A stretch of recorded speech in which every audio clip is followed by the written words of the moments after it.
नमस्कार बहिणींनो, आता प्रतीक्षा संपलेली आहे. मुख्यमंत्री माझी लाडकी बहीण योजनेच्या अंतर्गत पात्र लाभार्थी महिलेच्या खात्यावरती आजपासूनच 3,000 रुपये खात्यात जमा होण्यास सुरुवात झाली आहे.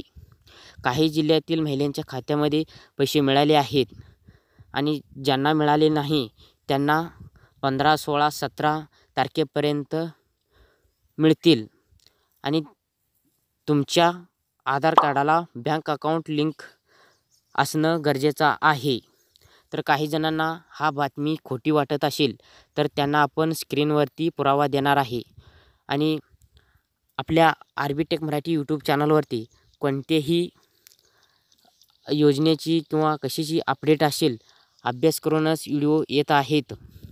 तर त्यासाठी तुम्हाला स्क्रीनवर तो दावत आहे तो मेसेज तुम्हाला जर आला असेल तर काही महिलांच्या खात्यामध्ये पैसे आलेले आहेत, त्यांना असा मेसेज आलेला आहे, त्यांनी आपल्याला स्क्रीनशॉट पाठवलेला आहेत. तर तुम्हाला पैसे मिळाले नसेल तर 17 तारखेपर्यंत मिळणार आहेत. हा एक मुख्यमंत्री माझी लाडकी बहीण योजनेचा एक महत्त्वाचा अपडेट होता. हा व्हिडिओ जास्ती मित्रांपर्यंत शेअर करा, व्हिडिओला लाईक करा आणि आपल्या आरबी टेक मराठी यूट्यूब चॅनलला सबस्क्राईब करायला विसरू नका. परत माहितीसह परत व्हिडिओमध्ये भेटूया. धन्यवाद. जय महाराष्ट्र.